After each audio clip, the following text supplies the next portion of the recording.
So welcome everyone to Ecopsychology Voices, an interview series with some of ecopsychology's luminaries. Hello, my name is Carol Koziel and I'm the founder of the Canadian Ecopsychology Network, the host of the series. Linda Bizel and I co-created this program. Today I am pleased to be in conversation with Rob Hopkins about his new book, From What Is to What If, Unleashing the Power of Imagination to Create the Future We Want. I found this a great read for our troubling times. But before we get started, I just want to share a little bio about Rob. Rob Hopkins is a co-founder of the Transition Town Totnes and Transition Network, and the author of The Power of Just Doing Stuff, the Transition Handbook, and the Transition Companion. He has spoken at TED Global and 3 TEDx events. And Ashoka, sorry if I said that wrong, fellow, Rob holds a doctorate degree from the University of Plymouth and has received 2 honorary doctorates from the University of the West of England and the University of Namur. He is a keen gardener, a founder of the New Lion Brewery in Totnes, and a director of Totnes Community Development Society. He regularly blogs at Transition Network and robhopkins.net and tweets at robintransition. In his spare time, he likes to draw. I love your drawings, Rob, by the way. So welcome, Rob. Thanks for joining us today. Is there anything I missed in this bio? No, I'm a father and I like going swimming. Wild swimming? Wild swimming? No. Definitely in a warm swimming pool, apart from about a month of the year when I might venture into the river. Super. Okay, well, let's get started then. So can you just briefly explain to our ecopsychology viewers what Transition Network is and how your imagination helped catalyze the foundation of this movement? So we started the transition movement in 2005, 2006. It really just began as an experiment, as us trying to imagine what a response to climate change would look like, that started with ordinary people where they are, with the resources they have, the people they have, just trying to do something. It was kind of that was the spark, I suppose, was we always said, you know, if we try and do it on our own, it'll be too little. If we wait for governments, it'll be too late. But if we get together with the people around us, maybe it might just be enough and it might just be in time. So it started here in Totnes and it very quickly grew to other places. You can now find transition groups in 50 countries around the world, thousands of places. And in terms of what it is, I always describe it as being a movement of communities who are reimagining and rebuilding the world. And I think that balance between reimagining and rebuilding is really important. And I'm sure we'll come on to that as we get deeper into it. But there are, so Transition Network was the organization we set up to support this movement. And it now supports, there's something like 25 countries that have a national, what we call a hub, like Transition France, Transition Italy or whatever. And there are many, many groups doing amazing things. Wow, bravo. What a wonderful movement. Personally, I've been involved with Transition Guelph in Ontario, Canada, delivering inner transition workshops. So how did inner transition emerge, and why is it important now more than ever to pay just as much attention to culture, processes, and relationships as it is to practical bricks and mortar projects and green energy activities? Well, I must at this point name check 2 fabulous women who live in Totnes, one called Sophie Banks and one called Hilary Prentice. When Transition started, it was me and another middle-aged white bloke who kind of had this idea, and we started things moving. And then after a couple of months, we got this knock on my door, and it was Sophie and Hilary who came around and said, "This is great what you're doing, but you have to make space for the inner side of this," you know, which was like, "Hey, interesting. Tell us more." And that really was the beginning of a relationship that really did a huge amount to shape what Transition became. You know, it was I think when myself and Naresh, Jan Grande, who was the guy I started it with, when we started, we were thinking this is a process about solar panels and carrots, you know, and a very kind of male sort of, right, we just need to get on and do things kind of energy. It was all about the doing. And Sophie and Hilary said, no, that's really important. But actually the being matters just as much as the doing, and how you do this matters as much as what you do, if not more. And that unless this is a process which also, you know, because what the transition approach tries to do is to say, okay, here is a town, here is a city, here is a community who are where they are now, and they're about to go through an extraordinary transition. You know, this next 10, 15, 20 years is going to be a time of the most profound, unpredictable, astonishing, terrifying, grief-inducing, a delightful transition, and that's not just an outer process. You know, how do we support each other through this process so that we're not all burnt out after 6 weeks? You know, I remember a very early meeting that we had in Totnes where Sophie said, let's just do a go round to say, if you kept working at the pace you're working at now, how long could you keep this up for? Mm-hmm. And most people said, oh, I don't know, probably about 6 months. And she said, well, Hannah, how long do you think this organization, this process needs to go on for? Oh, I don't know, I suppose about 10 or 20 years. Okay, so something's not quite right then, is it? You know, so she brought a huge amount of attention in terms of how we deal with burnout, how we design good meetings so that everybody's heard and the meeting isn't just dominated by a few loud older male voices generally. How do we manage conflicts? How do we design meetings that sort of include everybody as much as possible? And a lot of those insights came to be sort of clustered under this term of inner transition. And you know, if Sophie was here, and I would suggest Sophie would be an amazing person for a future one of these talks. You know, she really brought together strands from lots of different places, from Joanna Macy's work, from a lot of different psychological things, and developed trainings around this.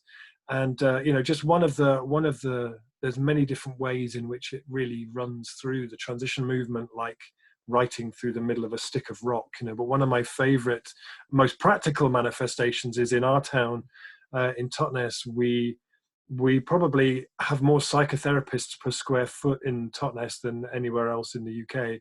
And so our challenge to them quite early on was to say, okay, what's your role in this process?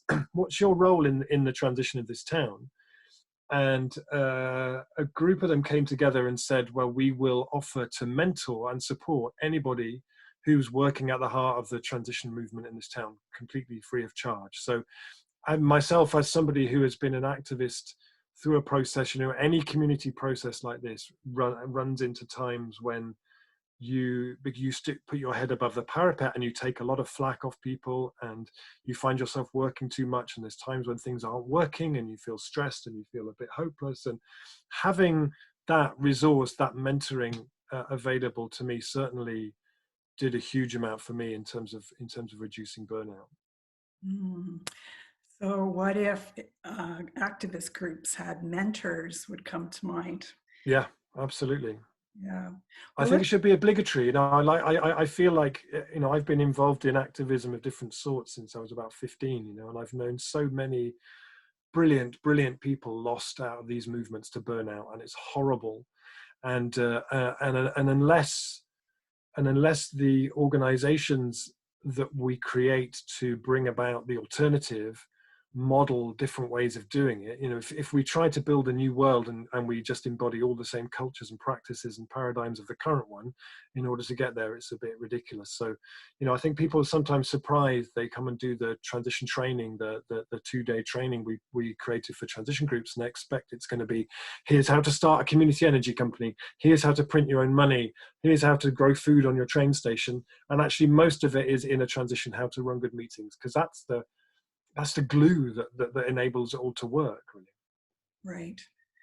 So thank you for that great overview of Transition Network and the inner transition. So let's now focus on your new book. What is the overarching purpose of your latest book, From What Is to What If? The overarching purpose. Well, it came about because I kept reading people I really admire, like Bill McKibben and Naomi Klein and George Monbiot and people who were writing about the climate emergency. And they would say, climate change is a failure of the imagination. And then it would go off and talk about something else. And I found myself left there going, that was interesting. That imagination. What did you mean by that? What was that all about? You know, and I was thinking, why would we be having a failure of the imagination in 2020? And climate change, if climate change is a failure of the imagination, which I think it is, why, you know, what can we do about that? And it set me off exploring it was kind of a question that got under my skin. Are we suffering a contraction of our imagination at the very time when we need to be at our most imaginative? Because our survival depends on us being able to imagine things being very different as they are now. Naomi Klein says, there are no non-radical solutions left. You know, that is fundamentally an invitation to our imagination to be brilliant and to be bold and to rethink everything.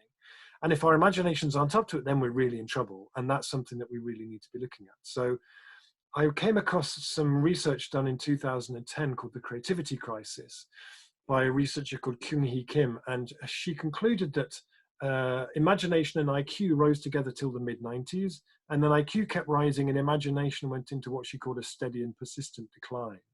And when this was published in 2010, 2011, it made the front page of Newsweek magazine. It was a really big deal in the US. It was this whole thing about, what does this mean for economic growth? And what does this mean for Hollywood? But I never heard anyone in the climate change and social justice world say, shit, what does this mean for us, actually? Because a lot of our work is fundamentally about saying, actually, it could be like that. And I came to see that the work that I do in transition, a lot of it is about longing. It's about how do we create longing? How do you bring alive in people's imagination what a low carbon future could be like? Because if you read a lot of the mainstream press, your idea would be that it's just living in a cold cave eating rotten potatoes. And actually it could be utterly extraordinary and transformative and wonderful. And if we can bring that to life through storytelling in all its different forms, then we create that deep kind of a longing. You know, when Neil Armstrong went to the moon, it wasn't his idea. It wasn't JFK's idea. You know, we'd been going to the moon for decades. Tintin went to the moon. Frank Sinatra went to the moon. Everybody went to the moon by the time we actually went there. We created such a deep longing to go to the moon that it became inevitable we would do that. So it set me off thinking, well, why might it be that that isn't happening? And might it be that we are living in a time of a kind of perfect storm of factors that are causing our imagination to shrink?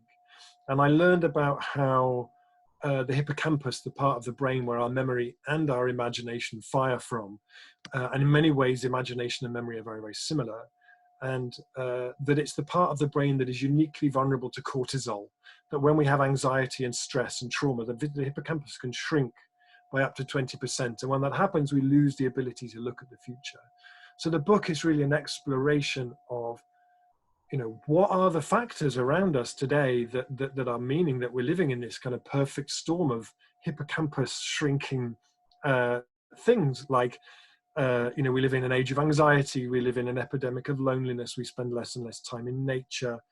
We have an education system that gives no space for the imagination and starts testing everybody from the age of 4. We spend more and more time on social media that we know creates a kind of background anxiety. We live in a time where the diversity of the natural world has shrunk by 60% during my lifetime.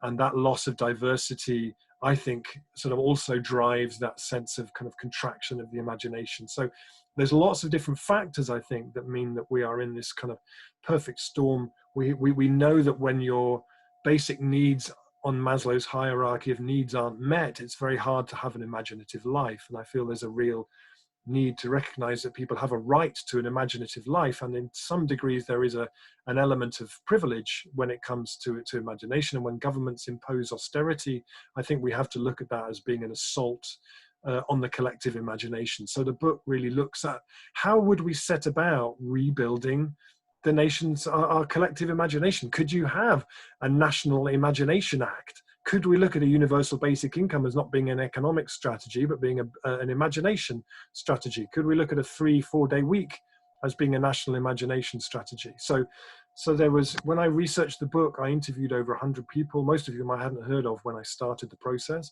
And you can find all of those interviews on robhopkins.net. The way I like to work is I post my research as I go along. So you can find a lot of those there, often as podcasts. And there were some fascinating people that I spoke to there. But that was fundamentally, the point of the book was to say, are we living in a time of imaginative crisis? If so, why? And what would we do about it? But also, what would it feel like to live in a world when anything felt possible? You know, one of the guys I interviewed called Henry Giroux, he talked about, he used this term that really leapt out to me. He talked about the Donald Trump disimagination machine. And I thought, you know, yeah, in lots of ways, we live in a time of a kind of a disimagination machine. And what would it be like if we could turn that off or reverse it somehow in a time when anything felt possible? How would that be?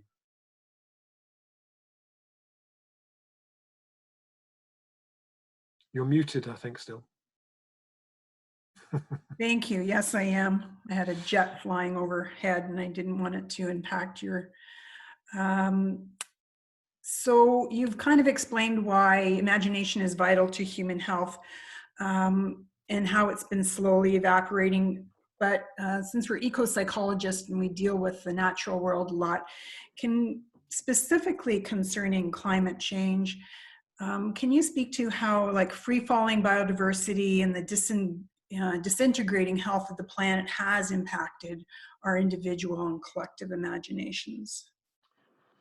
Yeah, I mean, you probably could answer that question better than I can, really. I mean, I suppose, you know, René Dubos, the microbiologist, used to say, if we lived on the moon, our imagination would be as barren as the moon. And I feel like when we live in a world where we, like I said, you know, during my lifetime or since the Beatles split up, however you want to look at it, you know, we've lost 60% of the creatures we share the planet with. Some people call that the great thinning, you know, this kind of the world becoming quieter and losing that sort of that richness. And I feel like, and also, you know, we retreat more and more indoors. We spend less and less time out in nature. We don't get up and we don't hear the dawn chorus. I feel like that we become really, really impoverished, and it gives our imagination much less sort of food to work on. And I spoke to a few different people who use that kind of nature connection as a way to bring people's imaginations back, to kind of wake people back up again. There's an amazing woman who's one of my great sheroes, who lives in Richmond, California, called Daria Robinson, runs a project called Urban Tilth, working with young people in that context, training them to become urban food growers. And she's been doing that for 15 years now. So there's been 15 years worth of local young people who've come through that project and got their hands in the soil and learned to grow and become familiar with being outside and the seasons and stuff. And she said that she could very much see that starting to kind of reawaken the sense in that community of what's possible, the imagination starting to come back. I spoke to a project near where I live that works with people who are in or just starting to come out of prison, who've been in prison for some time, and they use manual stuff, making stuff, gardening, spending time outside as a way to bring them back into the world. And he said, when people come here, they're broken. They can't see the future. They're completely broken. And they see how that nature connection builds people back up again. There is a doctor's practice in Shetland in the north of Scotland, who, when people present at the doctor complaining of depression or whatever, you know, the doctors prescribe them nature connection, and they have a little booklet they give them that gives them activities to do every month. So for May it says, bury your face in the grass is one of the activities to do. I turn over a rock and see what's underneath it. You know, imagine if so much more people's experience of the healthcare system was saying, get outside and go and bury your face in the grass, you know. And one of my favorite stories in that chapter is a project in London called London National Park City, started by a geographer. He calls himself a guerrilla geographer called Daniel Raven Ellison. And he took his son to visit all the national parks in the UK. And then when they came back, he made a map of London just showing the green and the blue bits. And when he did that, he realized that 49.5% of London was green and blue space. So he said, well, if we could just make another 0.5% green and blue, then the majority of London would be green and blue space. So it would qualify as a national park. And that's 1 square meter for every person in London. And that is a whole movement they've done in 2 years. And last July, the Mayor of London designated London as a national park city. And that whole movement that got them to that point was built around what if and imagination. And they would get people to send in their kind of national park city what if questions. And one of my favorites was, what if birdsong was so loud it drowned out the traffic? You know, what would that do to our, what if the rivers were so clean you could swim to work? You know, and that thing of kind of connecting nature and imagination is fundamental. All of our great imagination people through history, our poets, our painters, our writers, drew so much of their inspiration from time in nature. It's not really a surprise that when we spend less and less time in nature, our imagination contracts as a result. Mm. So you've mentioned like the how nature can expand our imagination. Where else can we find clues for reversing our disimagination? I think we can find it in lots of different places. I think we can find it in an honest personal assessment of our own attention spans, and what are the factors that are depleting our ability to concentrate. One of the best books I read was a book called The Shallows by Nicholas Carr. It's called something like what the internet is doing to our brains, where he says, you know, it used to be that we had sufficient attention span to concentrate and to dive deep into knowledge, and that was where wisdom came from in our culture. But now our attention spans are so shot to pieces that we kind of water ski across the surface, so we lose that kind of wisdom and depth in a culture. Another person I interviewed, an amazing guy called Sven Burkertz, who does a lot of research, a lot of writing about the link between attention and imagination, that you can't have live an imaginative life if you can't sustain your attention on anything for more than 10 seconds without having to check your Twitter feed. He says we are losing the very paradigm of depth out of a culture. There's a lot of stuff in the book about play and about how we've lost the ability to play, and how we've produced a generation of young people who are expected to start compiling their CV from the age of 4, and who don't do that kind of free, unstructured play. And the psychology around what happens when children are denied the ability for free, unstructured play is really, really troubling. And part of it is that we produce a generation of adults who can't take risks, which is absolutely the last kind of adults we need to be producing right now. So there's attention, there's play, there's the connection to nature, there's education. I think, you know, we have to be looking at, well, what would our education system look like if it was fundamentally redesigned with the idea of how we maximize the attention span and the imagination of young people. It would look very, very different from how it looks today. And then the book also goes into talking about how we also need to become really great storytellers. And I believe, it's something that runs through a lot of my work, is how do we help people to, there's a big exercise I do when I do it with small groups, and I did it recently with about 1,500 people in a hall, of inviting people to close their eyes, and I say we're going to do the first act of mass time travel ever to take part in this, ever to happen in this particular place. And I invite them to close their eyes, and I say we're going to travel forward 10 years. That 10 years has been a time of the most phenomenal social transformation in this place, that in 2020 felt unimaginable. We could maybe see some inklings of the beginnings of it, but it was unimaginable. And it built with an urgency and a pace, and we saw a cascade after cascade of positive change. And we arrived in 2030 being a sort of a zero carbon, more resilient local country in a way that felt impossible in 2020. And then and using your imagination with all of its senses, its smell, its sight, its sound, its taste, go for a walk around in that future. And then when, after 2 or 3 minutes, turn to the person next to you, keep your eyes closed, and just share what you've seen. It's a really, really powerful thing for a lot of people. And it creates a kind of it creates what one of the people I interviewed in the book calls memories of the future. How do we create memories of the future where it turned out okay? How do we help people to create that kind of North Star? I spoke to one woman who said, I've been a climate activist for years, and I realized I've never done this before. I've never stopped to think about what the kind of future we're trying to create is. I think some of the other places it goes to as well is to say, well, we have to become really, really good at asking what if questions. And there's great examples in the book of communities coming together, getting a really good what if question and building extraordinary things off that question. Because a good what if question is kind of a bit like in Alice in Wonderland, looking through the little door into the beautiful garden that you can't quite get to. It kind of gives you that taste of something much, much bigger, but that everybody has a role to play in that.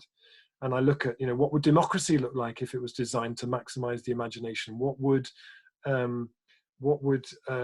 economics look like if they were designed to maximize the imagination? How would it be? It would be really different, but really quite phenomenal and lovely, I think. There's a lovely quote, if I can find it, which is my friend Lucy Neal, who's an amazing arts practitioner who does a lot of work around transition and imagination. And I said to her, how would you know? Because you can't measure the imagination. You can't say, I'm an 8.6 and Carol is a 9.2. It doesn't work like that. But how would you know that the world was becoming more imaginative? How could you measure it? And I spoke to Lucy Neal. She said, you could get out of bed and think, I have no idea what's going to happen today, but I think it might be something quite nice. I'll go round the corner and have a look. She said there would be joy in the air, and joy is very radical. Joy is a radical force because it connects us all to life, and life is enthusiastic for life. Wow. So I'm hearing the power of imagination can build resilience in individuals and in communities. Yeah, I think what research in this book enabled me to do was, you can look at the transition movement through lots of different lenses. You can say it's an economic development strategy. You can say it's a community engagement, community empowerment tool. You could say it's an inner process and set of tools. I came to see that, that one of the most powerful and important things that it does is it creates what-if spaces.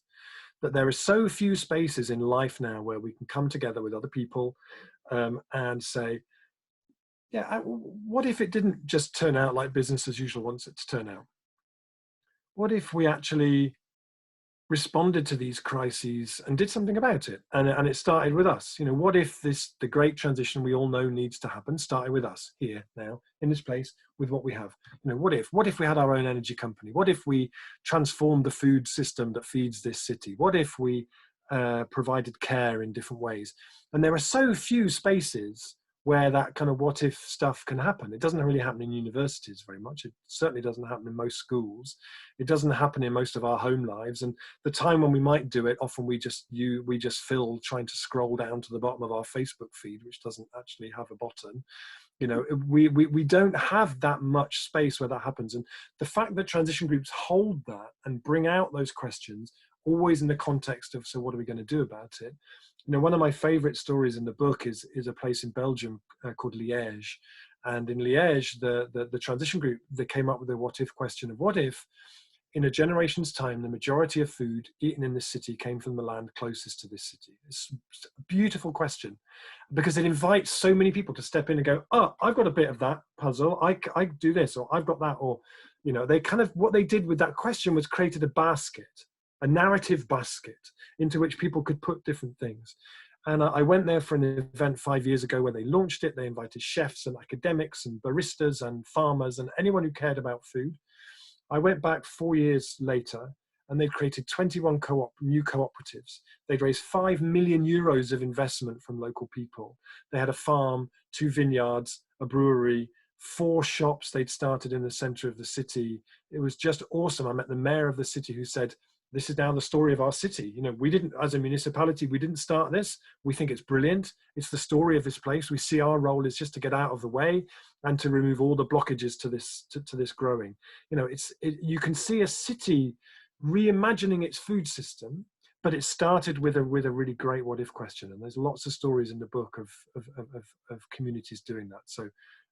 So that feels fundamentally important to me, that we master that particular art, and that when we are able to create that vision in our head in a way that feels real, You know, it's not like Buck Rogers or Star Trek or something. You know, it's like it's like the place that we see outside the door now.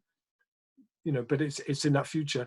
How do we become the best storytellers of that, and we'll drop that into every conversation we have about climate change?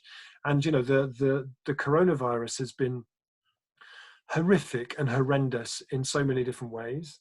But one of the things about it that's really interesting is 2 months ago, when I would do that exercise with a large group of people, they almost every time I do it, people say the same thing. They say that the bird song is louder, there's less cars, the air smells really, really fresh. You know, actually, that's not quite so hard to imagine now. You could step out of your door when we finish this call, and it probably is already like that. How much longer it'll be like that, we don't know. But at this particular moment, it's so much easier to imagine that future maybe than it was before. So that kind of was going to be my last question. So I'll just ask, is there any other main takeaway you'd like to share about your book?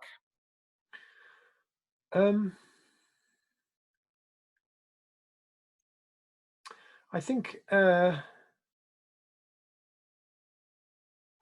lot of the people's reaction to it has been a sense that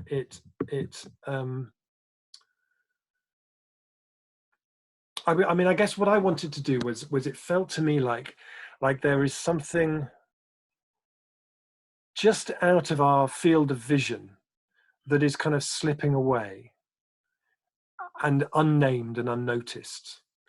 And, you know, we recognize as a society that if people don't eat a good enough diet, we see a rise in preventable illnesses. We recognize that if we have a dreadful education system, then the nation is unable to live up to its full potential.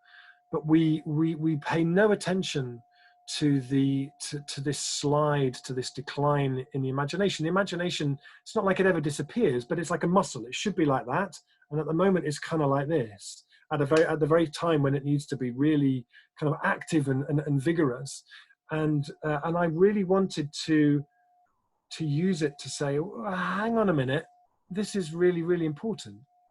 And actually, there have been a lot of people who've been pointing out for a long time that this was kind of, we were moving towards this. You know, if you design an education system that makes no time for play, creativity, and imagination, then really it shouldn't be too much of a surprise if you then produce a generation of adults who struggle with creativity and imagination. You know, if you create a society that is as unequal and increasingly unequal as it is, that creates more and more anxiety for people at both polarities of that, which makes it much harder to be imaginative. You know, we are creating the conditions for the contraction of the very thing that will save us, and that feels like a profoundly ludicrous thing to do. And the beauty of imagination is there's no downside to it. I don't think, you know, there's nothing. It's not like you know, I've never been to meet a transition group I've never met anyone who said, well, you know, I was doing all right until I got involved in transition. And as soon as I learned how to grow my own salads, everything, the wheels fell off, you know, and everything unraveled. That just really never happens. You know, what I see is the beauty of imagination. And this was one of those kind of like aha moments halfway through researching this book, was the thing about imagination is it thrives when it has limits put around it. So which is why we love haikus and limericks and hip hop and different kind of forms, like why Dr. Seuss wrote a book with 50 words, you know, because when you, like, if I said, Carol, tell me a story, you might be, but if I said, tell me a story about the mouse that lives under the piano behind you there, that has a little blue hat, tell me a story about that, then you've got limits around it and you can story tell within that. And what I find is that it's the people who imagine that climate change isn't a problem and that there are no problems with resources and there are no limits, the kind of Donald Trumps of this world, are the people who have absolutely zero imagination. And the people who are looking into those limits and going, right, okay, what are we going to do about it then, are often the people who are coming up with the most brilliant, smart, clever, imaginative, playful solutions. And so that's the beauty, the upside of this, that actually if we can embrace these challenges and these limits, then that's where the fuel and the food comes from to drive us forward, I think. Super. Thank you so much for this conversation, Rob. I'm going